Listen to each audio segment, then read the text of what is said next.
Всем привет, вы на канале Польза.нет Live, меня зовут Сани, и сегодня вы можете посмотреть обзор на то, что может камера Motorola X30, притом в полевых условиях. Я летал в Доминикану, много чего там понаснимал, не забываем подписываться на канал, писать в комментариях, интересны ли вам такие подходы на iPhone 13 Pro. Подобный обзор я уже выложил, просто-напросто я катался на экскурсиях что-то подснимал. Вполне возможно, у вас это лучше получится, вы будете стаб, допустим, с собой таскать за 11 часов полета, а потом, как очень странный человек, в экскурсию будете тоже это все брать. Вопрос дня: зайдет вам камера или нет, нравится вам такой подход или нет. Начнется все стандартно с того момента, как я заселился в отель, и закончится все, разумеется, горой Редондо. Там будет поездка на остров Бакарди, поездка в мангровые леса, и помимо всего еще, в принципе, будет какие-то ремарки в процессе дороги. До этого обзор на iPhone 13 Pro были квадроциклы и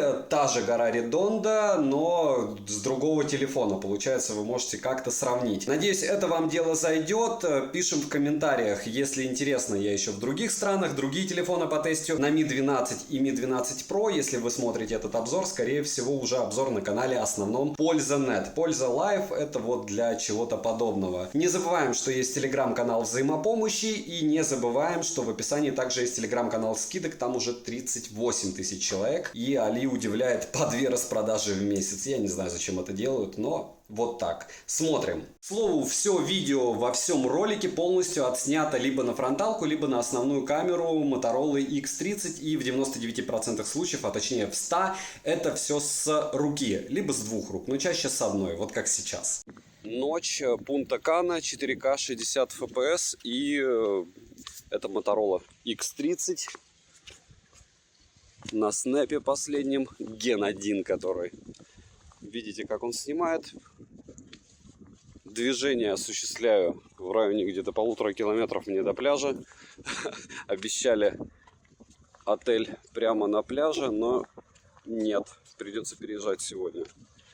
В целом снимает, вы видите как. Ночь, 5:20, наверное, уже. В 6:30 здесь рассвет. Попытаюсь запечатлеть рассвет с фокусом, легкая беда при движении. На ширик не переключиться, можно переключаться только в Full HD 30 FPS. Что странно, ширик вроде на 50 мегапикселей. Если встать, вот так он будет снимать. 4К основная камера, подсветка включена, подсветку отключаю на Мотороле. Ага, при отключении она очень долго думает. Но с фронталки снимать нереал с таким освещением. Видно только меня. Больше ничего видно не будет. Хотя, в принципе, если глазами смотреть, все довольно неплохо освещено. Просто теплый свет. Ничего, вряд ли что-то прям суперски намного лучше будет снимать. iPhone 13 Pro тестировал примерно в тех же условиях. Примерно такая же беда с фронталкой. Основная камера. 5:30 утра и океан. Вы его слышите? Рядом с Пунта Кана. Встретить рассвет. Это круто. Ну что же, продолжение банкета. Та же самая локация, что и ночью, но уже светает. Светает, потому что где-то через минуток 5-7 официально должно появиться солнце. В целом, что я могу сказать? Люди пытаются бегать, заниматься спортом. Уже заранее многие пытаются загорать, а Motorola пытается передать вам все без искажений. По мне, работает довольно неплохо. Хотя могло бы и, наверное, лучше ночью работать. В целом дергается картинка. Если с 2 руками снимать, то картинка не дергается. X максимум здесь. Motorola 4К 60 FPS, съемка с рук и та же локация, которую вы увидите еще на других телефонах. Понятно, что здесь нет влагозащиты, и так на айфоне, допустим, делать нежелательно, чтобы показывать волну. Допустим, вот такую убьют просто телефон. Такие тесты. Волны сразу забирают. Дальше, наверное, метров 5-7 выходить к детям точно не стоит. их вытягивает. А съемка против солнца вот так примерно. Кстати, к слову о зайчиках, мне предположили, что плохо я протер фронталку. И что, попробую здесь потестировать. Но в целом интересный девайс. 6 часов 30 минут по местному времени, и поездка будет на острова. Вот такие номера. 3X10 показывает Motorola X30 в Доминикане. Автобус, морально готовьтесь, что будет пустой, если вы в каком-то первом отеле, а кто-то сядет в 9.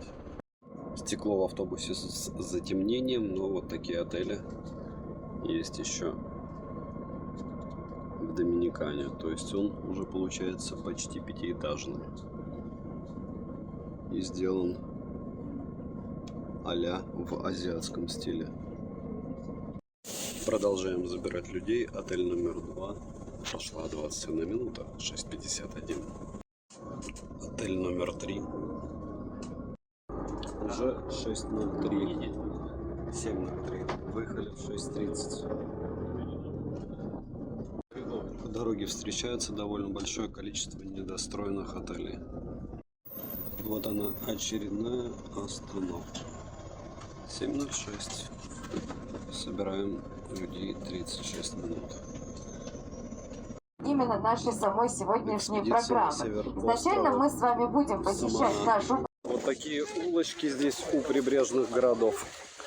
Из того, что я запомнил, 35% покрыто лесом по той причине, что с вертолетов расстреливали в 70-е годы тех, кто пытался этот лес вырубить. Коренное население уничтожено было полностью испанцами, поэтому его здесь нет в принципе. И те, кто здесь живут, доминиканцы, это смесь, опять же, рабов, испанцев, французов и представителей Южной Америки, которая сюда эмигрировала, потому что здесь все-таки жить хорошо. В плане животного мира опасных вообще никого нет, ни пауков, ни змей, никого. Самое опасное это удавы, и все, и то их не найти, говорят. Самое эпичное в этом местности это то, что очень красивые церкви, даже в каких-то лачугах. То есть город выглядит как, не знаю, как город на свалке, но церковь в то же время выглядит прилично. 95% населения католики. Шикарный вид. Катамараны, ура, с крышами. Попали под дождь. Фронталка в этих условиях, конечно, не отрабатывает. Дождь стеной. Ну вот так. Еще из интересного, что производств здесь практически никаких, кроме как какао, сахарного тростника, нет. Тюрьмы есть, население 11 миллионов, около 3 миллионов гаитян здесь существует фактически на то, что работают на плантациях сахарного тростника, получая $6 в день и разбоем. Конечно же, проще iPhone у кого-то украсть. Полиция работает так себе, тюрьмы есть, но редкие, а самое главное, свалки — это welcome, океан. Так что, с одной стороны, 35% покрыто зеленью, с другой стороны, уничтожение окружающего мира здесь происходит. Никаких землетрясений, в последнее время ни тайфунов, ни ураганов, ничего до этого места не доходило. Веселье началось, плывем на остров Бакарди. Да, с автофокусом какая-то беда. Некрасиво. 45 минут до национального парка. Будете садиться ближе к носу, помните, что все брызги будут вам лететь в лицо. Они еще и соленые. То чувство, когда ты видишь, где нет дождя, а ты едешь под дождем. Если честно, такое себе удовольствие 45 минут плыть под дождем, но если у вас есть средства, можно на вот такой штуке поплыть, и все, отдельные экскурсии. Там покомфортнее, что в дождь, что в жару. Залив Самара.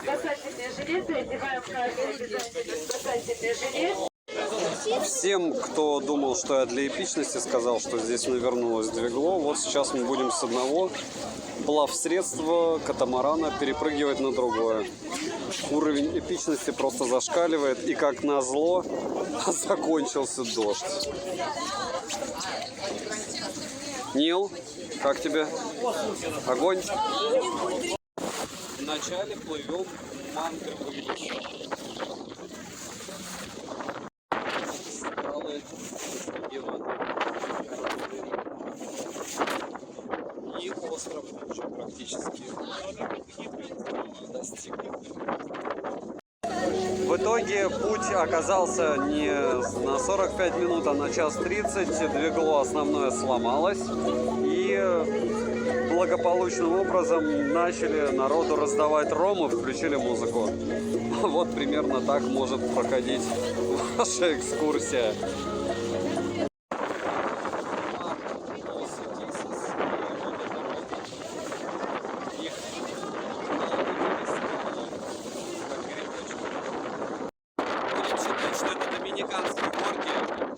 Ветра много, сейчас увидите, как мы ловим волну. Я думаю, что где-то в ближайшие 20 мы зацепим очередную порцию радости. Вот она пошла. Вот если будете сидеть впереди или сбоку, и неважно где, будете кушать океан. Ей. До 1930 года, 17 лет, это была колония США. Они пытались построить железную дорогу, не смогли, все, что от нее осталось. И сейчас очередные остатки железной дороги. Ее любят чайки. США пыталась там построить военную базу, но не удалось. Вот такая красота. Режимом, развитием этой страны и как Максимально близко. Грибочек. Вот так выглядит мангровая роща. Притом в Бразилии их почти все вырубили, чтобы сделать устричные фермы. Здесь же они под защитой государства. Ну, вообще очень комфортная температура, даже влажность комфортная. Нет ощущения, что ты идешь по лесу, кроме запаха. Вот они, мангровые деревья. Да, вот это вот все на корнях, это все уже устрицы. Есть Устрица мертвые, на корнях. Да, есть мертвые, есть уже полноценные. Кратко, это 12 видов наскальных рисунков, которые здесь имеются. Племени, которое полностью было уже уничтожено. И вот заход в пещеру. Здесь живут термиты, и больше никто не живет. Вот она, первая скала с рисунком. И еще изображение. Думаю, любой из нас смог бы так нарисовать. Есть X1.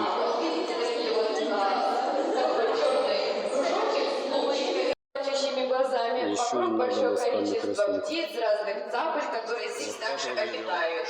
Тоже вот изображение. Финальное выплывание из мангрового леса. Подплываем к острову Бакаши.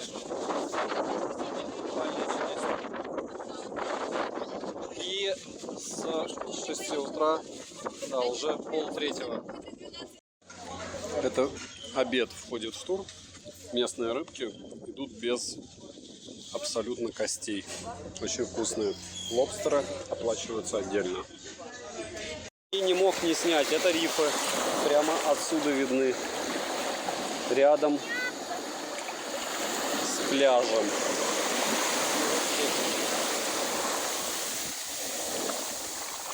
Разумеется, лазурный берег. И все максимально прозрачно.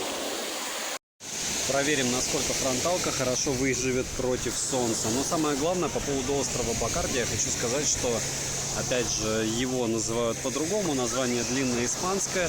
Бакарди прозвали, потому что здесь рекламу снимали про Бакарди. Наверное, это отдельный ролик будет на канале по работе камер от Motorola X30. Возможно, ее как-то допилят. Возможно, следующий будет ролик со следующей экскурсии уже с Huawei P50 Pro, чтобы вы могли сравнить. В целом, здесь безумно красиво. Мне не особо повезло с локацией в плане того, что был дождь, было холодно, были волны. И плюс, помимо этого всего, еще и сломался катамаран. Вот сейчас нам его будут заменять. В целом, как себя ведет Smart, меня устраивает, но, повторяю, защита от влаги, конечно, решает. Как он выжил, я не знаю. Понятно, что в соленой воде любой смартфон должен умереть. Этот пока не погиб, хотя на него много влаги попадало. Как он снимает, но я параллельно снимал на iPhone 13 Pro и делал и селфи, и видео, и сравнивать я не буду, а просто сделаю отдельно ролик. Возможно, либо с цирка Дю Солей, либо потом, не знаю, при покатушках на квадроциклах. Потому что, да, Motorola снимает хорошо, но, к сожалению, яблоко Huawei по мне лучше. Хотя Pixel 6 Pro в каких-то моментах проигрывает. А напоминаю еще, что будет сравнение всех этих 4 телефонов, его уже я записал. Чтобы дать уже понятно, что он готов от цемент уже к сношению, к размножению и зачатию новых своих птенцов. Так что будем очень тоже, много вот, к примеру, церквей. если банановый, к примеру, вот назван честь Передвигаются все на таких автобусах. Пунта означает точка на какую-то тюрьму с такими вот проволоками колючими. Вон там даже бутылки разбитые создают такой плантации вот какао-бобов. Это как раз такой, как какао-рай в некотором роде. И как на наше плавательное средство, и мы все отплываем с вами уже обратно на наш остров. Их и назвали это море Карибское. Максимально. Карибское море. Поэтому телефоны, денежные средства, фотоаппараты, платья пышные. И будем с вами переходить уже непосредственно на вот эти вот грузовички. В грузовичках ничего не остается. Довольно много мусора, и вдоль дороги тоже является не только Богом благословленной землей. Основная эмоция: наверх ехать безумно страшно, вниз вообще не страшно. Магазинчиков море. И постоянно подкапывает какой-то дождик. Но мне кажется, что он еще теплее, чем солнце. Поездка на гору Редонда. По серпантину, зиплайн. По-другому называют Ведьмина гора. Вообще просто чисто туристическая штука. Транспорт, конечно, колоритный. Говорю, транспорт колоритный очень транспорт. Вот такая поездка вас ждет. Если вы решите на эту гору ехать. Ехать, правда, довольно страшно. Особенно в самой верхней части. Да, учитывая, что качает, конечно, машину капитально. Но все относительно. Выглядит, конечно, эпично. Серпантинчик.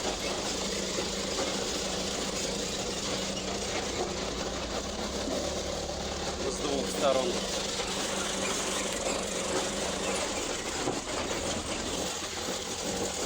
Но еще раз повторяю, по нашим Кавказским горам страшнее кататься. Выглядит поездка, конечно, безумно опасно.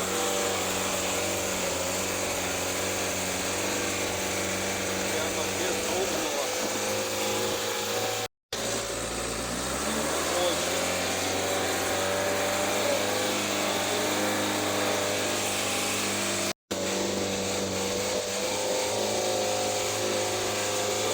Красиво, настолько страшно.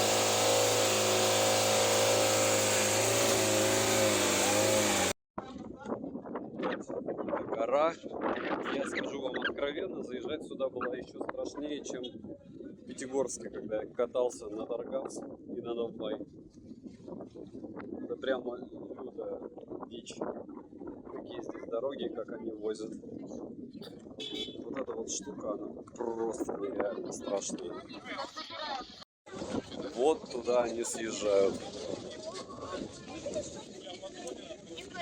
В общем, девушки с собой берут много платьев сюда, распушистых, чтобы потом переодеваться и фотографироваться на таких качелях.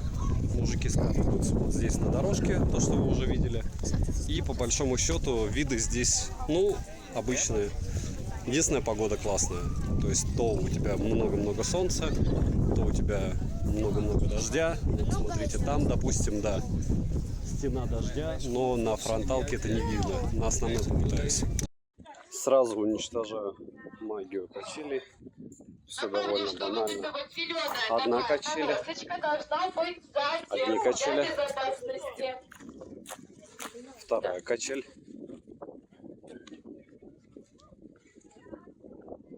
Здесь же третья и четвертая. И где-то еще должен быть магический канат.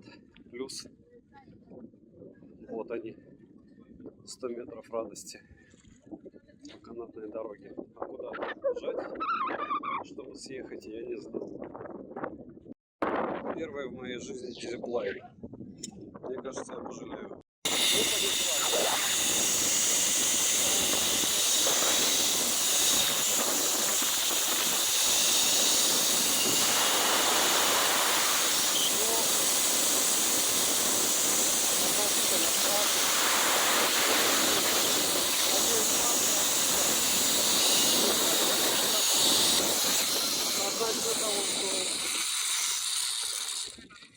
Thank you.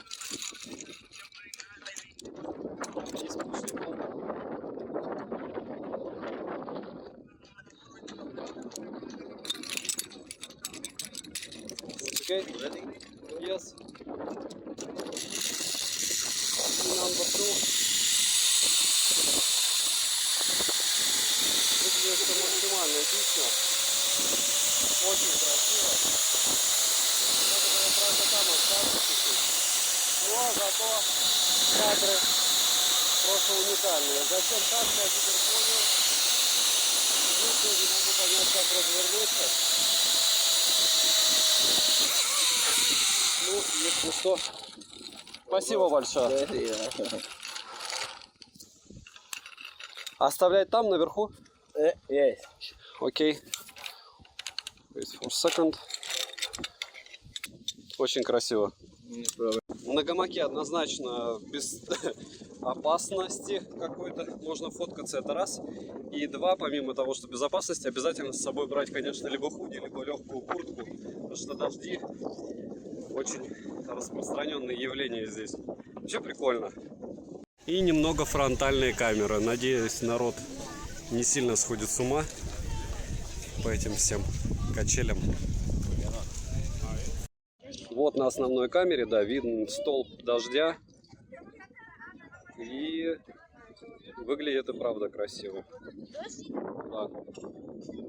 Там дождь. Кафешка, туалет. Все здесь оборудовано под туристов. Резюмировать я хочу все той же фронталкой, то же самое писалось на входе, и камера у X30 меня порадовала. Есть определенные глюки, определенные проблемы с монтажом, то есть когда я монтировал с яблока, все было намного быстрее и проще, но по большому счету картинка, если не сказать хуже, то по мне она даже лучше. Поэтому не забываем подписаться на канал, написать, интересны ли вам такие штуки, и написать, что еще бы вы хотели увидеть для обзора. Сразу IQ00 9 Pro я купил GTR 2, GTR 2 Pro, Mi 12, Mi 12 Pro на руках, Motorola S30 тоже на руках. Возможно, что-то из этого возьму в следующую свою поездку и тоже подсниму. Пишите, на что еще подснять. Спасибо за просмотр, добра и удачи вам, дорогие друзья.